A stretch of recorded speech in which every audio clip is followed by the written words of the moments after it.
Microplastics का human blood में पहली बार होने का पता लगा था और उस वक्त पूरी दुनिया में सकते में थी कि ह्यूमन ब्लड में तक माइक्रोप्लास्टिक आ गए हैं। और अगर ये नैनो प्लास्टिक तक बात चली गई है तो फिर कितना गंभीर हो सकता है ये इशू, आप समझ सकते हैं। इसीलिए पूरी दुनिया में इस रिसर्च पर आज चर्चा हो रही है। डॉक्टर अंशुमान, आप अपने हिसाब से किस तरह से बयां इसे करेंगे सर? आपका ऑब्जर्वेशन क्या है? ये कितना गंभीर विषय है, कितना महत्वपूर्ण शोध है? जी, डोभाल साहब, देखिए, ये समस्या पहले से बरकरार थी। विज्ञान में जैसे जैसे टेक्नोलॉजी इंप्रूव होती है, रमन टेक्नोलॉजी से इसको हम डिटेक्ट करते हैं, तो जितने सूक्ष्मतम पार्टिकल पे जा सकते हैं उतना हम जा रहे हैं। 10⁻⁻⁶ मीन्स माइक्रो पार्टिकल्स।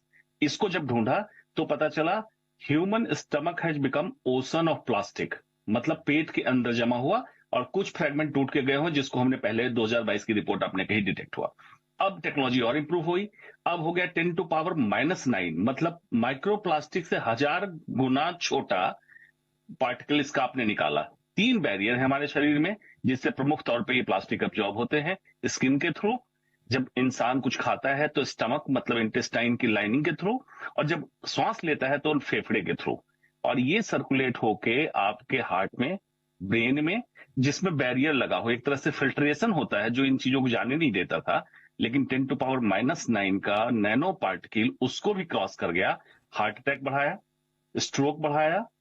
जो जो ऑर्गन नॉर्मली प्लास्टिक से अफेक्ट नहीं हो रहे थे वहां पर जाके इन्फ्लेमेशन, जिसको हम कहते हैं सूजन या ऑक्सीडेटिव तनाव, जो आपके पैकेज में चला, ये सारी चीजें करने लगा। बहुत सारी समस्याएं बढ़ी, साथ में एंडोक्रीन डिस्ट्रप्टर का भी काम किया, खास करके महिलाओं में एस्ट्रोजन लाइक हार्मोन मिमिक किया।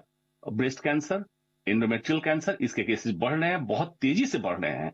तो ये पूरा सिस्टम क्यों इतना खुला? आप देखिए दोनों बातों को, बॉटल्ड और दूसरा प्लास्टिक के पाइप में घर में पानी सप्लाई हो रहा है, पॉलीविनाइल क्लोराइड, वो भी लीच होके आ रहा है। खास करके पाइप एक्सपोज है आपके अपार्टमेंट में, वहां से लीच हुआ। जो आरओ फिल्टर आप इस्तेमाल करते हैं या कॉमर्शियल पानी इस्तेमाल किया जाता है आरओ फिल्ट्रेशन के लिए, आयन एक्सचेंज रेजिन, उसमें पॉलिस्टीरीन लीक होगा, इसमें आया, उसको भी जब मेजर करेंगे तो नैनो प्लास्टिक मिलेगा। और फिर बॉटलिंग हुई, खास करके बॉटल में पानी आपने पिया, गाड़ी में रखा, गर्म होने के बाद लीचिंग बढ़ गई और भी हुआ। मतलब ह्यूमन एंड ऑल इकोसिस्टम पूरी तरह से घिर चुका है पार्टिकल्स ऑफ प्लास्टिक से। अब चर्चा तो होगी, हेल्थ हजार्ड भी है, लेकिन क्या इस पे ग्राउंड लेवल पे कोई कार्रवाई हो रही है? पहले भी आपके शो में आप ही थे, मैंने कह चुका हूं 3 स्तर पे कार्रवाई की जरूरत है। नहीं करेंगे तो ये बहुत बड़ा एटम बॉम्ब है जिसमें कैंसर और अन्य बीमारियों से इंसान उस पर बैठा किसी ने फट सकता है। आपने बिल्कुल सही कहा कि रिसर्च आती है, उस पर चर्चा भी हो जाती है। मेन स्ट्रीम मीडिया में तो चर्चा भी नहीं होती साहब। चलिए, हमने बीड़ा उठाया हुआ है कि कंज्यूमर की हेल्थ की हम बात करेंगे, हमने चर्चा कर ली, लेकिन सवाल ये है कि ये बोतल बंद पानी मैन्युफैक्चर करने वाली तो बड़ी बड़ी कंपनीज हैं। इनके गले में अगर ये बिल्ली हैं तो इनके गले में घंटी बांधेगा कौन? ये तो बहुत बड़ा सवाल है। प्रीति, ये इसका दायरा क्या है? इसका दायरा क्या वो है सिर्फ वो घरेलू कंपनीज जो अच्छे प्लास्टिक का इस्तेमाल नहीं कर रहे हैं, या ये बड़ी बड़ी एमएनसी जो बड़े बड़े एडवर्टीजमेंट और बड़ी बड़ी दिखाते हैं कि साहब हम तो सीधा हिमालय से ही पानी छान कर ला रहे हैं और आपको पिला रहे हैं? ये सब पे लागू है? ये जो प्लास्टिक की समस्या है, ये कोई छोटी या बड़ी कंपनीज पे मैं कहूंगी लिमिट नहीं है या सीमित नहीं। आया उस दिन प्लास्टिक गायब, लेकिन एक्चुअल में ऐसा है नहीं। ये एक्चुअल में, डॉक्टर अंशुमान, ये कितनी इंपॉर्टेंट बात प्रीति ने कही कि ये वेस्ट मैनेजमेंट का इश्यू नहीं है, ये एक मटेरियल का इश्यू है। और मटेरियल साफ सफाई हो ना हो, कचरा हो ना हो, आपके घर में, आसपास, आपके पेट में, आपके ब्लड में पहुंच चुका है। जी, आप ही के चैनल पे पिछले साल चर्चा में कोई आए थे जो प्लास्टिक ग्रुप को सपोर्ट कर रहे थे, उन्होंने यही कहा था कि वेस्ट मैनेजमेंट का इशू है। तब भी उनसे इसी पर चर्चा हुई थी कि जस्ट वेस्ट मैनेजमेंट इशू नहीं है। जब प्लास्टिक शोध करके मार्केट में लाया गया था तो इसके इनोवेटर ने कहा था न ये जलेगा, न गलेगा, न सड़ेगा। तो ये तो बड़ा अच्छा लगा उस समय, लेकिन ये पूरी तरह वातावरण में मौजूद रहेगा और हमारे इकोसिस्टम को, ह्यूमन, पेड़ पौधे, अंडरग्राउंड वाटर, जलाशय, एक्वेटिक एनिमल्स लाइक मछलियां, क्रैब्स, इन सब में प्लास्टिक पहुंचेगा। गाय के दूध में प्लास्टिक आएगा, ये किसी ने सोचा नहीं था, क्योंकि न जलेगा, न गलेगा, न सड़ेगा। अल्टीमेटली ये घूम के आप ही के पास आएगा, मतलब यूज आप कर रहे हैं, आप ही को मारेगा।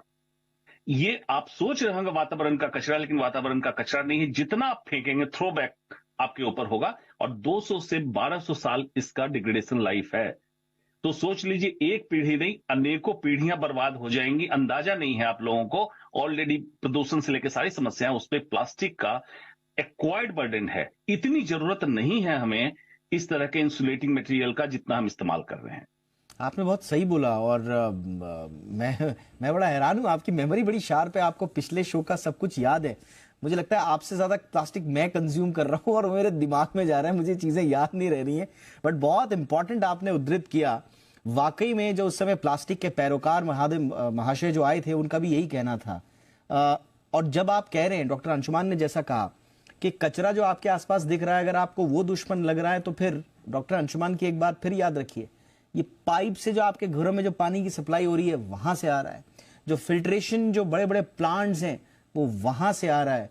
फिर अंत में जो आपके हाथ में जो कप है, क्या उसके अंदर प्लास्टिक कोटेड है? क्या आपके हाथ में जो बॉटल है, उसमें अगर वो प्लास्टिक की नहीं भी दिख रही है, तो इस तरह की से बनाई गई है कि कहीं ना कहीं उसमें प्लास्टिक की कोटिंग है। तो चारों तरफ से प्लास्टिक आपके अंदर आ रहा है और उसकी कोई रोक टोक नहीं है। खुला खेल है, उसके लिए खुला मैदान है, आराम से आ रहा है। तो प्रीति, ऐसे में करें तो करें क्या? क्या एक कॉम्प्रिहेंसिव नीति आनी चाहिए? लेकिन प्रॉब्लम फिर ये आती है कि साहब, एक उभरती हुई अर्थव्यवस्था है, प्लास्टिक से जुड़ा हुआ बहुत सारा कारोबार भी है। तो फिर गुड प्लास्टिक, बैड प्लास्टिक, यहां पर बात आ जाती है कि साहब बैड प्लास्टिक को सबसे पहले टारगेट करो, गुड प्लास्टिक को आने दो, कोई दिक्कत नहीं है। तो ऐसे काम बन पाएगा? मैं ओवरऑल बात करूं तो कुछ भी गुड प्लास्टिक नहीं होता। ये गुड प्लास्टिक और बैड प्लास्टिक जो है, ये इंडस्ट्री का बनाया हुआ टर्म है, जो कहना चाहते हैं कि कुछ प्लास्टिक है वो बुरी है, बट बाकी सब साफ है, क्लीन है। क्योंकि वो हमें ये बिलीव कराना चाहते हैं कि जो प्लास्टिक है वो वेस्ट की प्रॉब्लम है, ये लिटर की प्रॉब्लम है, हम उसको सही तरह से फेंकते नहीं हैं, उसको सही तरह से निवारण नहीं करते उसका, इसलिए ये समस्या पैदा हो रही है। बट ये गुड प्लास्टिक और बैड प्लास्टिक कुछ नहीं होता। प्लास्टिक जो है ये एक प्रॉब्लमैटिक मटेरियल है। जैसे डॉक्टर साहब ने कहा, ये चाहे जिस तरह का भी प्लास्टिक हो, ये डिकेड्स लेगा या सेंचुरीज लेगा टूटने के लिए, और ये छोटे छोटे कण में टूटता रहेगा।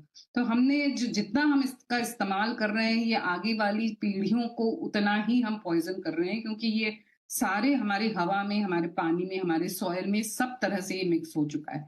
तो मेरे ख्याल से ये जो समस्या है, ये गुड और बैड के बीच के नहीं है, ये प्लास्टिक एज अ मटेरियल की बात है। और इसमें जो केमिकल्स है उसके बारे में बात है। ये सिर्फ कण की बात नहीं है कि एक छोटा सा कण आपके ब्रेन में आ गया है या आपके बहुत सारे कण आपके ब्लड में आ गया है। इस कण में क्या केमिकल मिलाया हुआ है, किस तरह के हार्मफुल केमिकल्स, जो डॉक्टर साहब ने भी कहा कि एंडोक्राइन डिसरप्टर्स हैं, इनसे बहुत हेल्थ प्रभाव है। तो ये केमिकल्स प्लास्टिक को बनाने में इस्तेमाल होते हैं। के जो कण आपके, बिल्कुल आपने सही कहा, जो प्लास्टिक के कण आपके ब्लड में घुलने की क्षमता रखते हो, आपके दिमाग तक पहुंचने की क्षमता रखते हो, वो आपके शरीर के अंदर जाकर क्या क्या कर रहे हैं। और आज शाम को हम चर्चा कर रहे थे कि हार्ट के इश्यूज बढ़ रहे हैं, कार्डियोवैस्कुलर प्रॉब्लम्स बढ़ रही हैं, एंडोक्राइन के इश्यूज बढ़ रहे हैं, आपके कैंसर के इश्यूज बढ़ रहे हैं।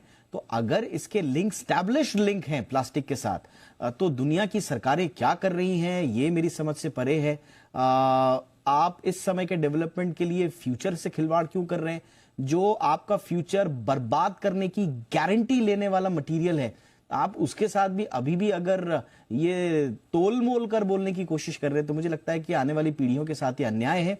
एक पोल हमने कराया था और जानने की कोशिश की थी कि क्या बोतल में जो प्लास्टिक घुला हुआ है उसका जानकारी लोगों को है या नहीं। आइए देखते हैं आज के हमारे पोल के रिजल्ट्स क्या हैं। हमने पूछा था कि क्या आप जानते हैं कि बोतल बंद पानी आपके स्वास्थ्य को बिगाड़ रहा है। कमाल की बात यह है कि 70% कह रहे हैं कि साहब हाँ हमें मालूम है, लेकिन कंजम्पशन जो है वो कम होता हुआ तो दिखाई नहीं दे रहा। और सिर्फ ना कहने वाले लोग मात्र 31% हैं। और इसी स्थिति को, ये पोल नहीं है, पोल का रिजल्ट नहीं है डॉक्टर अंशुमान, दरअसल ये ऐसी स्थिति है जो हमारी बेचारगी को भी बयां करती है कि हमें मालूम है कि बोतल बंद पानी हमारे को नुकसान पहुंचा रहा है, लेकिन हम उसी बोतल बंद पानी को फ्लॉन्ट करते हैं, ये दिखाते हैं कि देखो साहब मैं कितना हेल्थ कॉन्शियस हूं। इस परिस्थिति पर आप क्या कहेंगे सर? जी, देखिए बैक्टीरियल कंटामिनेशन मतलब जो संक्रमित पानी पीने से समस्या हो रही थी, उसी का दावा करके इन लोगों ने मार्केट कैप्चर किया। अब सीधी सी बात है, घर में भी तो पानी पीते होंगे, बॉटल का पानी नहीं पीते हैं। समाधान इसका 3 स्तर पे समाधान की बात करता हूं। ये कंफर्ट जोन आ गया है कि प्लास्टिक ही है तो डेवलपमेंट है, प्लास्टिक नहीं है तो डेवलपमेंट नहीं होगा। तो आज जहां तक हम पहुंचे, क्या पीछे 40 साल पहले प्लास्टिक था तो डेवलपमेंट हुआ कैसे? ये बिल्कुल आपके कंफर्ट जोन की बात है, दिमाग में बैठ जाता है। 3 स्तर पे काम कीजिए। पहला, व्यक्तिगत स्तर। आप एक प्लेट, एक कटोरी, एक छोटा ग्लास रखिए। आपके चाय के प्लास्टिक के ग्लास आउट, चम्मच आउट, आपको खाने की प्लास्टिक की प्लेट, प्लास्टिक का रैप जो आपके करके ब्रेकफास्ट आता, सारा आउट आपके लाइफ से। तो आप डायरेक्ट माइक्रोप्लास्टिक्स के पार्टिकल, नाइनोप्लास्टिक के पार्टिकल लेना बंद कर चुके हैं। सामुदायिक स्तर, ऑर्गेनाइजेशन, कंपनीज अपने यहां प्लास्टिक की बोतल बंद कर दे। अपने अपने हर टेबल पे, हर डेस्क पे प्लास्टिक मेटल के बोतलें रखवा दे, या लोग अपनी कैरी करें, उसमें पानी रिफिल करें। और सरकार के स्तर पे ट्रीटी से लेके, मतलब इंटरनेशनल लॉ से लेके कंट्री के लॉ, कंट्री तो बहुत सारे कंट्री ने बंद कर दिया, कुछ स्टेट ने बंद किया है, नो प्लास्टिक कर दिया। अगर इस पे वाकई वो समझते हैं, स्वास्थ्य को प्रायोरिटी, प्राथमिकता देना चाहते हैं, तो इस पे करें। लेकिन उनसे उम्मीद हमारी इसलिए कम होती है कि वो हैंड इन ग्लव्स होते हैं स्वयं बिग बिजनेस टाइकॉन के साथ। तो पहले व्यक्तिगत और सामुदायिक चालू करें, उसके बाद देखते हैं सरकार का क्या रवैया रहता है। एब्सोल्युटली। देखिए 90 के दशक में जब हमने आंख खोली तो पाया कि प्लास्टिक इज एवरीवेयर, हम सुनते थे और कहा जाता था कि देखिए जाग जाइए, चेत जाइए। फिर 2000 का दशक आया जिसमें बताया गया कि माइक्रो प्लास्टिक्स आर एवरीवेयर, अब नैनो प्लास्टिक्स आर एवरीवेयर। और एवरीवेयर का मतलब यह है कि आपके आसपास ही नहीं बल्कि आपके शरीर के भीतर तक घुस चुके हैं। आपके खून में प्लास्टिक है, आपके दिमाग में प्लास्टिक है। जैसा सर ने बताया कि आपका उदर यानी कि आपका जो पेट है वो खुद एक समंदर बन चुका है। सब जगह प्लास्टिक है और ये प्लास्टिक गारंटी ले रहा है कि ये हमें बर्बाद कर देगा, लेकिन उसके बावजूद हम अभी तक आंखें मूंदे हुए हैं। कब आंखें खोलेंगे, किस रूप में खोलेंगे? बहुत सिंपल से समाधान है जो दोनों गेस्ट ने बताए, स्पेशली डॉक्टर अंशुमान ने 3 स्तर पे जो इंप्लीमेंट करने के लिए जरूरत बताई है, उससे इंप्लीमेंट करना क्या कोई रॉकेट साइंस है? शायद नहीं, लेकिन शायद हमारी इच्छा शक्ति नहीं है अभी। ये इच्छा शक्ति कब जागेगी उस दिन का इंतजार हमें भी रहेगा। फिलहाल बहुत बहुत शुक्रिया doctor Anshuman Kumar, thank you so much. हमेशा की तरह आप इस मुद्दे पर बहुत अच्छे से समझाते हैं, thank you so much sir. Preeti ji बहुत बहुत शुक्रिया, अच्छे से आपने डॉट कनेक्ट किए, थैंक यू सो मच वक्त निकालने के लिए आप दोनों का। ये थी हमारी दूसरी कवर स्टोरी।